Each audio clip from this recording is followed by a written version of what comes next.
이제 오늘 여러분과 함께 오늘 이거 말씀을 가지고 환난 날이 드리는 성도의 거룩한 기도라는 제목으로 이렇게 말씀을 좀 나누려고 하는데요.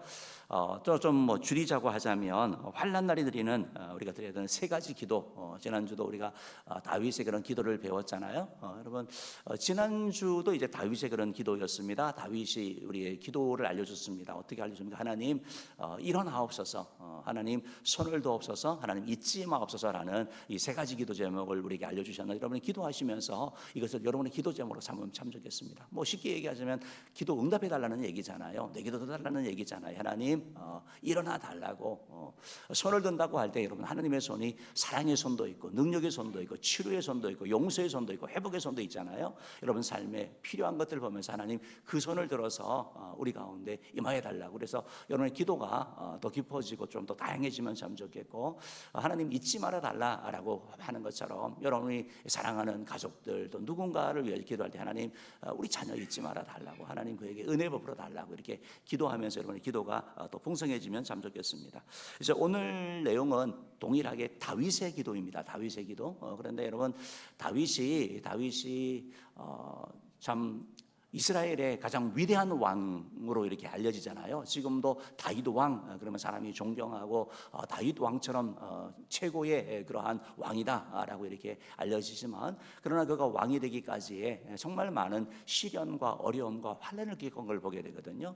그래서 그가 왕이 되어지고 이렇게 선왕이 되어지고 선한 영향을 행사한 사람이 되었다는 것은 그가 그만큼 그 많은 환난들, 어려움들 그것을 잘 이겨 나갔다라는 것을 여러분 기억하셔야 되거든요.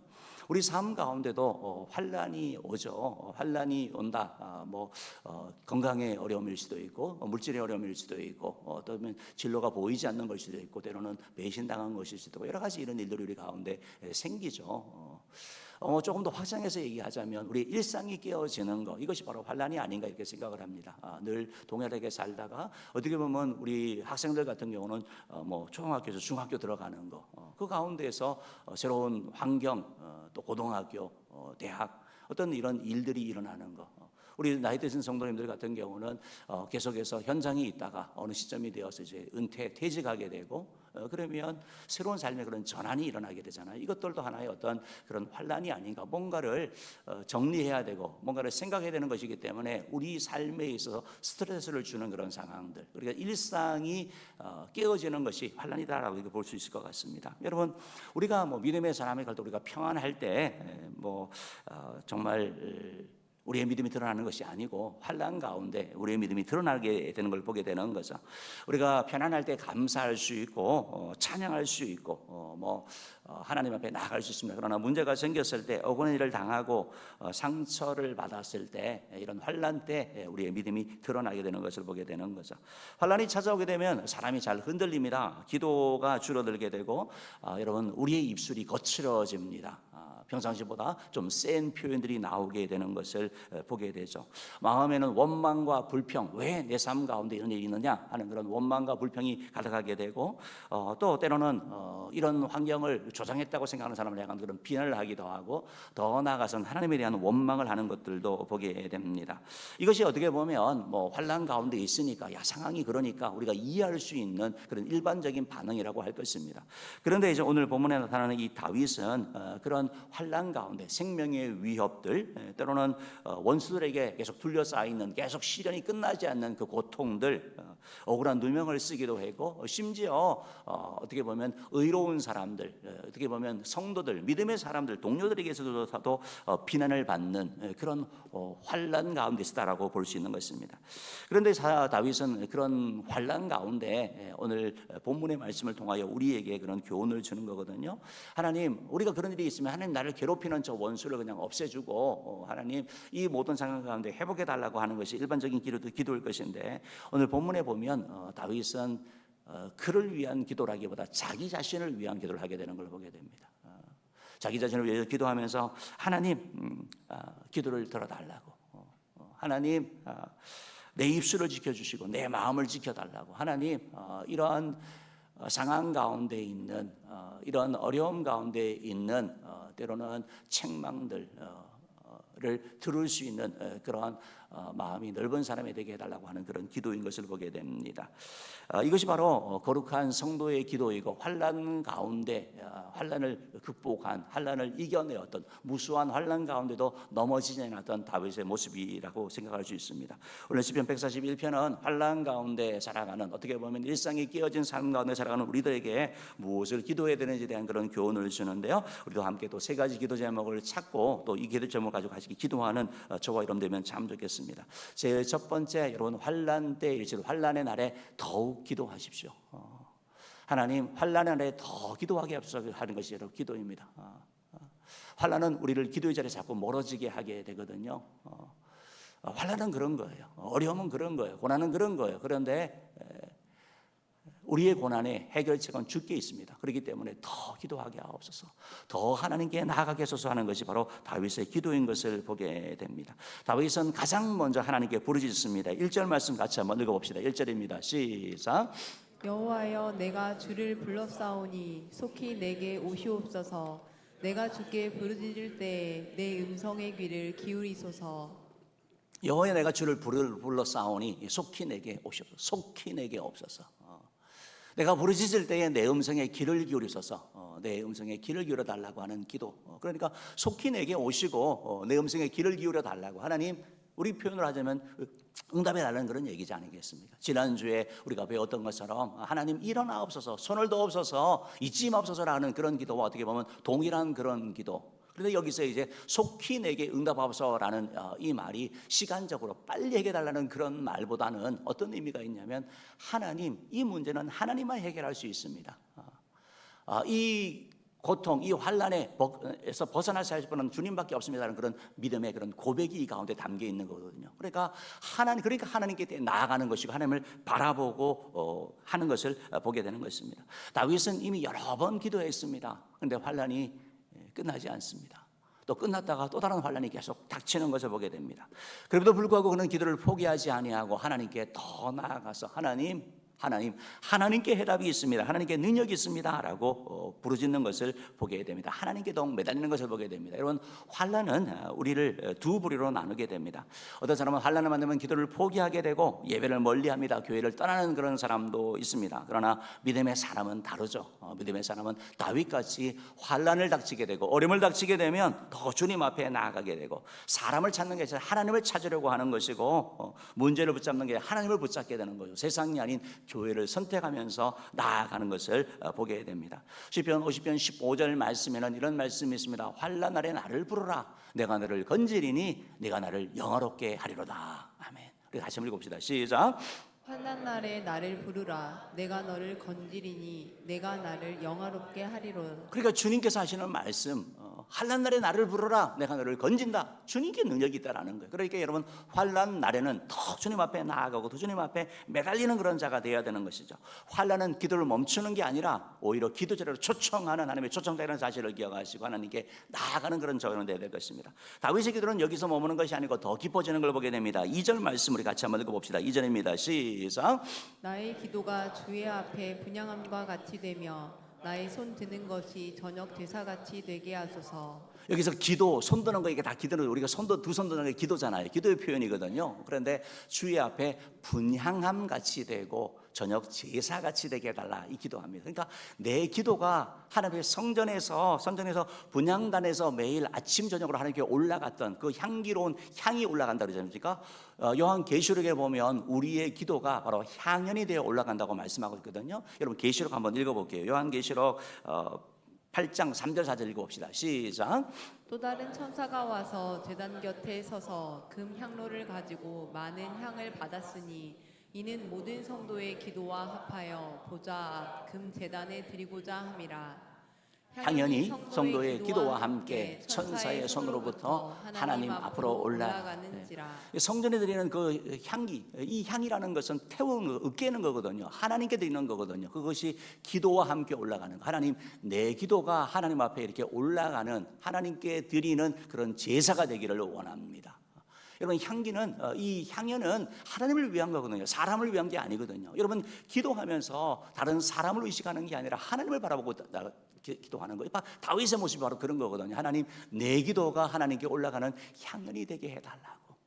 그리고 더 나아가서 저녁 제사, 여기 이 말씀 봐도 번제입니다. 번제. 아침과 저녁에 하나님 앞에 헌신의 번제를 드렸던 것처럼 하나님, 내 기도가 그런 하나님께 대한 제사, 하나님께 대한 예배가 되게 하옵소서. 우리는 기도를 흔히 생각할 때 나의 필요를 하나님께 구한 거라고 생각하는데 그 차원보다 더 뛰어넘는 거, 이 고난 가운데 헤쳐갈 뿐만 아니라 하나님, 내 기도가 하나님께 드리는 그러한 예배입니다. 내 기도가 바로 하나님께 드리는 제사입니다. 내 기도가 바로 하나님 앞에 올라가는 거룩한 향연이 되게 하옵소서라고 기도하고 나가는 것을 보게 되는 것이죠.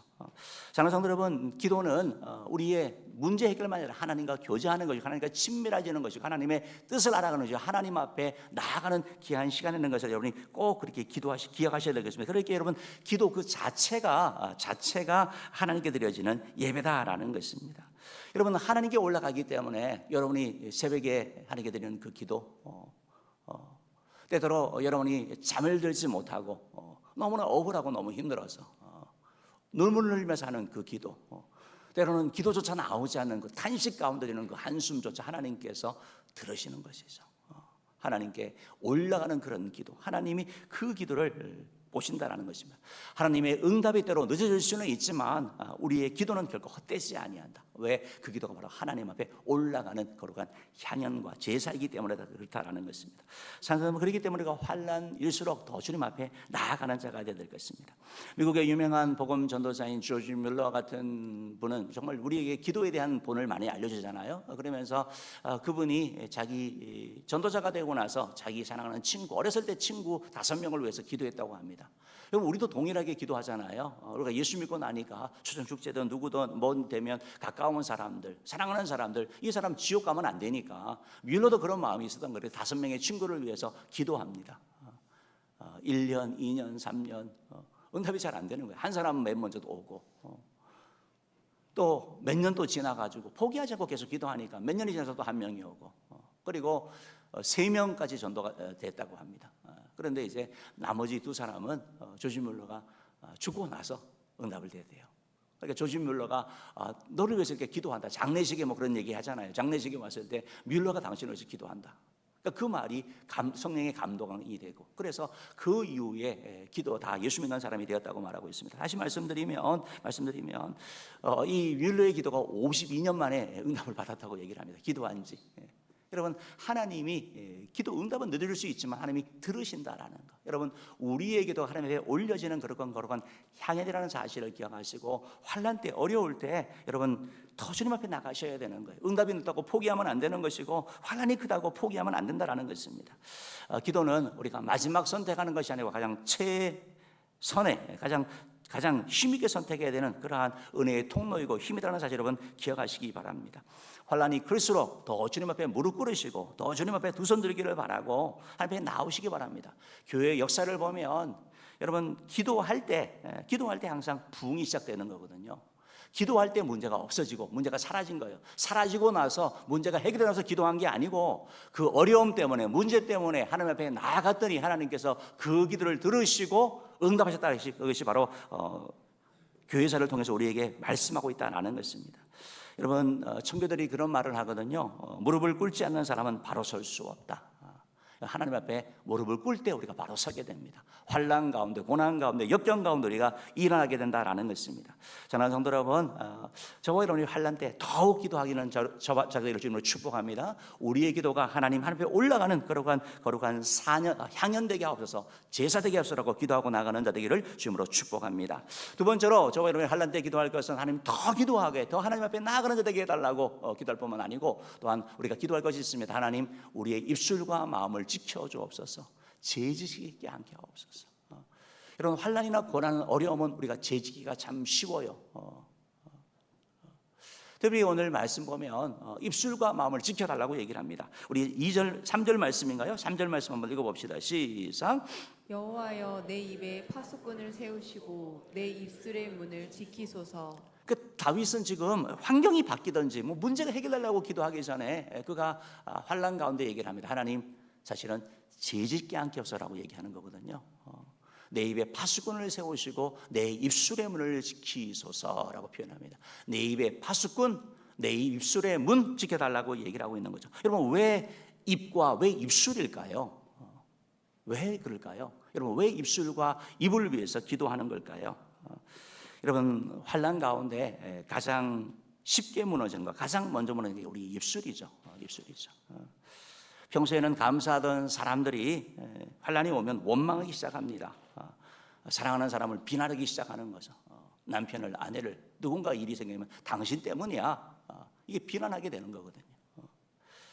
격려하던 사람이 불평하기 시작하고 하나님을 원망하게 되는. 그러니까 다윗이 고백하는 겁니다. 하나님, 내 입에 파수꾼을 세워주시고 내 입술에 문을 지켜달라고 얘기를 합니다. 여러분, 파수꾼이 뭐예요? 경비잖아요. 성문을 지키는 경비잖아요. 저기 못 들어오게 하는 것처럼 하나님 파수꾼처럼 내 입을 지켜달라고. 즉, 내 입이 하나님의 보호하심과 하나님의 도우심을 입어서 제 가운데 빠지지 않기를 원합니다라고 고백을 하는 거죠. 여러분, 우리 입술에 파수꾼이 있어야 되는 이유가 뭐냐면 한 번 뱉은 말은 돌아오지 않는다라는 거예요. 우리가 사실 말 때문에 한 번 뱉은 말 때문에 참 되돌릴 수가 없으니까 그게 그 대상이 때로는 우리의 사랑하는 배우자이기도 하고 자녀이기도 하고, 그러니까 못이 이미 박힌 거거든요. 지울 수 없는 못이. 그러니까 그냥 화가 나다 보니까 내가 조금 더 어떻게 보면 내가 좀 더 갑의 관계가 있으니까 아이에 대해서 때로는 뭐 배우자에 대해서 그런 말을 쏟아버리는 거. 사실은 돌이켜야 되는데 돌이키기가 참 힘들거든요. 그러니까 우리가 기도할 게 뭐냐, 하나님, 우리 입술에 파수꾼을 세워달라고 말씀하고 있는 거죠. 여러분, 우리가 손으로 받은 상처는 아물지만 마음에 받은 상처는 아물지 않는다고 얘기하거든요. 남게 흉터가 남는다고 얘기를 합니다. 그러니까 우리가 주의해야 되고, 잠언이 그래서 이런 말씀을 참 많이 해요. 잠언 13장 3절 말씀 한번 읽어봅시다. 시작. 입을 지키는 자는 자기의 생명을 보전하나 입술을 크게 벌리는 자에게는 멸망이 오느니라. 이 입을 지키는 자는 생명을 보전하나 입술을 크게 벌리는 자에게는 멸망이 온다고 말하고 있습니다. 그러니까 누군가 와가지고 뭐 이렇게 저런 얘기를 할 때 우리가 잘 해야 되거든요. 입을 크게 벌리는 거, 계속 말 많이 하고 떠벌리는 자는 멸망 온다고 말하고 있습니다. 야고보서 3장 8절 말씀은 혀를 등이 길들일 사람이 없나니 쉬지 않은 악이요 죽이는 독이 가득한 거죠. 여러분, 혀가 절제가 안 됩니다. 이거는요. 영성이 아주 높아도 매일매일 주님 앞에 주님 내 입에 파수꾼을 세우시고 내 입의 문을 지켜달라고 하지 아니하면 피곤하면 스트레스 받으면 말이 툭툭 나오게 되거든요. 그 말이 그 사람도 무너뜨리고 나도 무너뜨리고 하나님께 영광 돌리지 못하는 그런 것이 되니까 이 다윗이 바로 그렇게 기도하게 되는 것을 보게 됩니다. 여러분, 다윗은 내가 결단만 하면 되지. 아니요, 그게 안 된다니까요. 그러니까 여러분, 하나님의 도움을 구해야 된다라고 말씀하는 거죠. 자신의 힘으로 입술을 지킬 수 없기 때문에, 그래서 하나님, 내 입에 파수꾼을 세워주시고 내 입의 문을 지켜달라고 하나님께 기도하고 있는 것을 보게 되는 것이죠.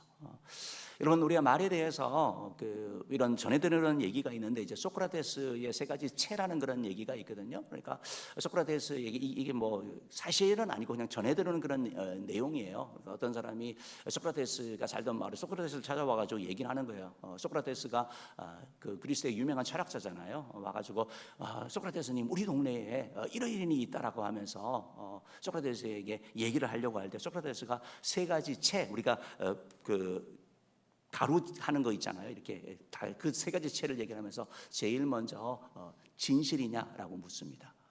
당신 네가 하는 말이 사실이냐라고 묻습니다. 아니라고. 들은 얘기라고. 그것이 선한 것이냐, 선한 체를 얘기를 하거든요. 그 얘기를 해가지고 그게 그 사람에게 도움이 되느냐, 아니다라고 얘기를 합니다. 그러면 세 번째 체가 뭐냐? 결국 진실과 그리고 선함과 그리고 필요하냐, 꼭 해야 되냐, 지금 이때 꼭 해야 되느냐, 그것도 아니라고 얘기를 할 때 하지 말라라고 얘기를 했다고 합니다. 여러분, 사실 우리들도 많은 얘기를 듣지 않습니까? 어떤 이렇게 다른 사람에 대한 험담일 수도 있고 다른 사람에 대한 불평, 원망이 있을 수도 있는데 우리가 좀 지혜로울 필요가 있는 것 같습니다. 우리가 그냥 섣불리 동조했다가는 그 사람이 뭐라 그러는지 아시죠? 장로님이 그랬다고 얘기를 하거든요. 나는 그냥 고개만 그냥 가만히 있었는데, 그죠? 권사님이 그렇게 말했다고 얘기를 합니다. 여러분, 사람 말은 그런 거거든요. 그래서 어떤 그런 일이 있을 때 동조하지 아니하고 지혜롭게 끊는 거, 이것도 여러분 우리 입술에 그렇게 하지 않으면 좋겠다. 소크라테스가 얘기했던 그게 사실이냐, 진실이냐, 아니면 그것이 선한 것이냐, 아니면 그것이 꼭 필요한 것이냐, 이런 걸 통해 가지고 어떤 기준을 통해 가지고 우리가 해나가야 되는 것이고, 우리 성도들에게는 기준이 있지 않습니까? 하나님 중심, 성령 중심, 교회 중심, 그렇죠?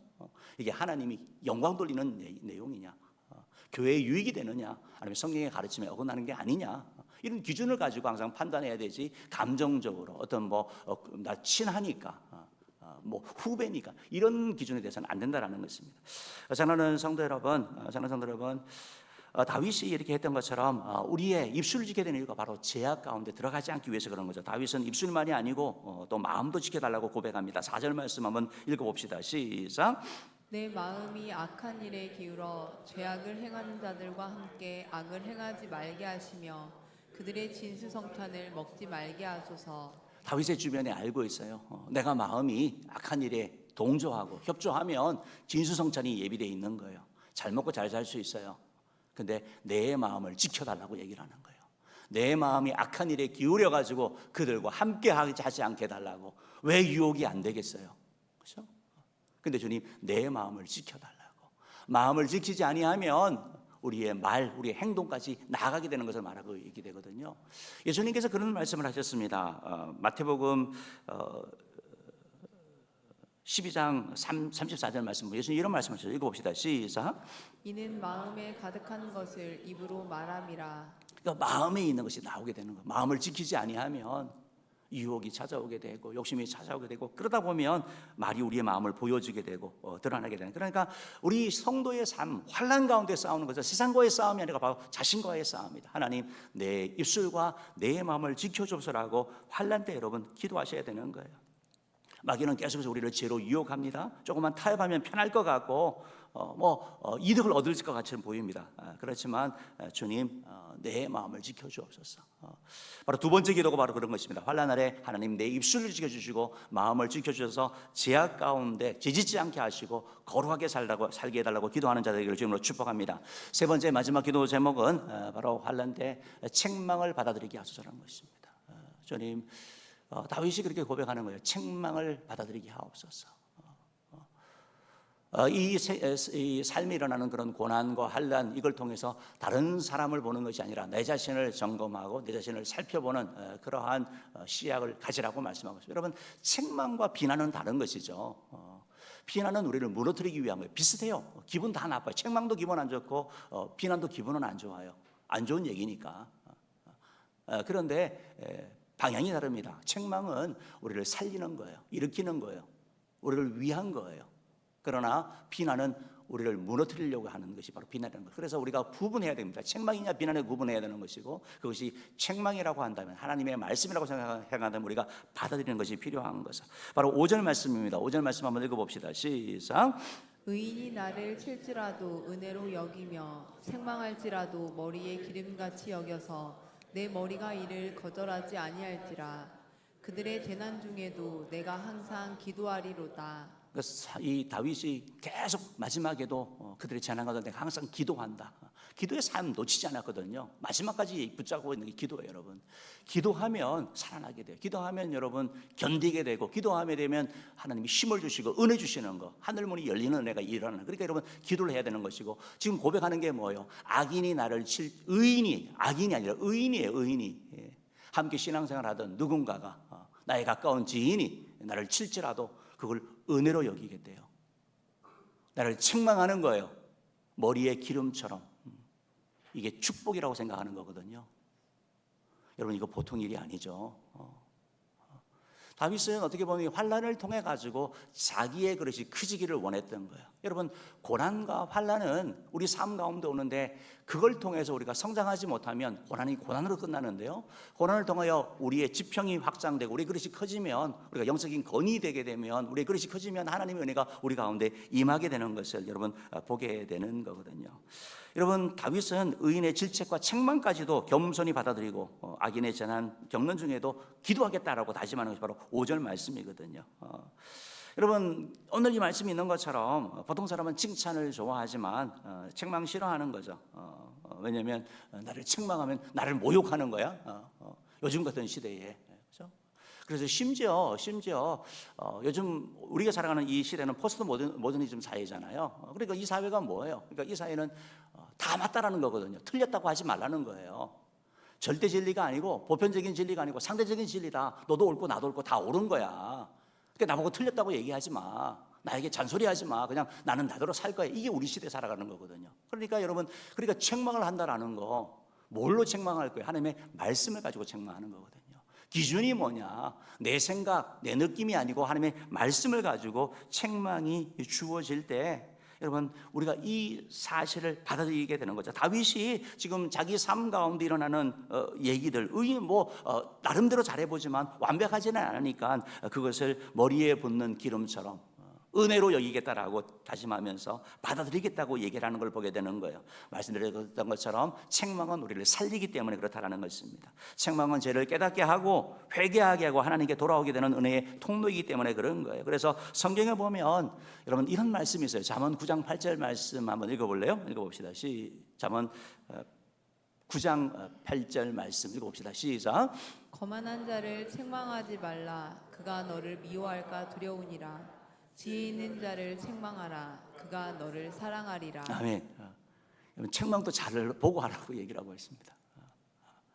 여러분 다윗이 왜 받아들이는지 아시죠? 책망을 통해 가지고 이걸 아멘으로 받아들이면, 은혜로 받아들이면 나의 성장이 되는 거예요. 나의 그릇이 커지는 거예요. 그러니까 여러분 듣기 싫지만, 때로는 좀 자존심이 상하지만, 기분은 안 좋지만, 그러나 그것이 하나님의 말씀이라, 하나님의 뜻이라고 생각할 때 받아들이며 나아가는 것을 보게 되는 거죠. 여러분 지혜로운 사람은 책망을 거절하지 않습니다. 책망 속에서 하나님의 음성을 듣는 거거든요. 사람을 통해 듣지만 여러분 개인적으로도 듣는 거예요. 기도는 하나님께 대화잖아요. 그러니까 여러분이 간절히 기도하고 하나님 앞에 은혜를 구하면서 나아가는 부르짖음도 있지만, 또 하나의 기도 요소가 뭐냐면 하나님의 음성을 들으셔야 되는 거예요. 그래서 조금 머물러 있는 거, 하나님 앞에 다 부르짖고 나서 이제 하나님 나 갑니다가 아니고, 하나님 내게 말씀하옵소서. 그때 하나님께서 여러분 마음 가운데 말씀을 통해서 때로는 다른 걸 통해서 여러분에게 말씀하게 되는 거거든요. 그게 듣는 거. 그래서 책망을 하나님의 음성으로 듣게 될 때 달라지는 걸 보게 돼요. 다윗이 자신이 바로 그런 자였어요. 여러분 다윗이 어떤 사람이었어요? 정말 하나님을 잘 섬기고 찬양했던 사람이었는데, 근데 왕이 되고 편안해지니까 바세바와의 그런 성적인 범죄를 저질렀잖아요. 인간은 그런 존재거든요. 그때 나단 선지자가 와서 책망하죠. 어떻게 그렇게 하냐고, 왕이 그렇게 하면 안 되지 않냐고. 여러분 다윗은 힘이 있어요? 없앨 수 있습니다. 선지자 하나 없애는 거 아무것도 아니에요. 그런데 뭐라고 얘기를 하죠? 내가 그렇습니다 하고 회개하거든요. 책망을 받아들이는 거예요. 회개하는 거예요. 그리고서 나온 게 바로 시편 51편이잖아요. 주의 성령을 내게 거두지 마옵시고, 시편 51편 그 고백이 바로 이 회개를 통해서 나오게 되는 것이고, 이 책망을 받아들임으로 말하면 그가 하나님 앞에 위대한 왕으로 쓰임 받게 되는 것을 여러분 기억하셔야 되는 거죠. 여러분 다윗은 책망을 거절한 것이 아니라 받아들였기 때문에 그가 하나님 앞에 나아간 새로워지는 그런 왕이 되었던 것이고, 만약에 거절했다면 그는 무너졌을 거예요. 동일하게 여러분 신약에도 그런 인물이 나와요. 여러분 베드로를 책망한 사도 바울 여러분 기억하세요? 베드로는 당시 교회에 예수님의 수제자이고 초대교회 최고의 지도자였잖아요. 사도 바울은 어떤 사람이었어요? 교회를 핍박하다가 이제 막 성령 체험하고 이제 막 복음 전하는 그런 자이죠. 그런데 안디옥 교회에서 막 기적이 일어나고, 안디옥 교회가 이방 교회거든요. 그러니까 거기서 유대인과 헬라인들이 같이 있으면서 사도 바울이 그들과 함께 음식을 먹고 교제하면서 복음이 우리를 자유케 했다고, 우리가 복음 안에 하나라는 사실을 가르치게 된 거예요. 그래서 가운데 즐기게 되는 거예요. 그런데 바로 예루살렘에서 이 율법주의에 엄격한 바로 성도들이 온다는 얘기를 듣자 베드로가 함께 식사하는 자리에서 다 이제 함께 어울리지 않는 거죠. 마치 그런 일이 없었던 것처럼. 왜냐하면 그 사람들의 비난과 책망이 두려워서 그런 거였거든요. 그러니까 베드로만 빠진 게 아니고 함께 있던 유대인, 유대교에 예수 믿는 사람들이 빠지게 되고, 심지어 바나바까지 그게 흔들리게 되는 그런 현상이 나타나게 되니까 결국 식탁 안에는 이방인들만 있는 거예요. 완전히 구분돼서 있는 거죠. 그때 그걸 보면서 여러분 바울이 책망을 합니다. 우리가 율법으로 구원받은 게 아니라 복음으로 구원받았는데 이게 지금 무슨 일을 하고 있느냐고. 복음을 자유케 했는데 왜 그렇게 사냐고 사람들이 앞에서 망신을 준 거예요. 어떻게 보면 위선자라고 얘기를 한 거죠. 그럼 베드로는 그 책망 가운데 야 네가 뭔데 이렇게 하지 않고 아무 말 하지 않습니다. 그냥 받아들이는 거예요. 왜냐하면 그것이 사실이기 때문이고 그것이 진리이기 때문에 그렇습니다. 그리고 나서 베드로는 나중에 베드로 후서에 보면 바울에 대해서 나의 사랑하는 형제 바울이라고 고백합니다. 받아들이는 거거든요. 받아들이는 거. 여러분 책망은 어려운 거예요. 마귀는 계속해서 야, 네 자존심이지. 네가 먼저인데 제가 뭐야? 바울과 베드로 나이도 차이도 나고 그죠? 예수님과 함께 지내고 아니 기껏 하다가 핍박한 과거도 있는데 네 과거는 알아라. 이러는 게 우리 일반적이잖아요. 그러나 그대로 받아들이는 그 모습. 사랑하는 여러분, 하나님은 오늘도 우리를 사랑하시기 때문에 책망하시고 말씀을 통해서 성령을 통해서 목회자를 통해서 권면하시고 때로는 믿음의 성도를 통해서 우리를 바로 세우기를 원하신다는 것입니다. 요한계시록 3장 19절 말씀 읽고 설교 마치겠습니다. 읽어봅시다. 시작. 무릇 내가 사랑하는 자를 책망하여 징계하노니 그러므로 내가 열심을 내라 회개하라. 아멘. 여러분 책망은 사랑하는 사람에게 하는 거예요. 여러분 남의 자식은 안 해요. 내 자식이기 때문에 똑바로 하라고 얘기를 하는 거예요. 하나님이 여러분을 사랑하시고 여러분의 평강과 여러분의 풍성한 삶을 위해 사신다는 것입니다. 저와 여러분의 하나님 환난 가운데 정말 듣기 싫고 너 지금도 너무 힘든데 왜 그런 말까지 들어야 돼?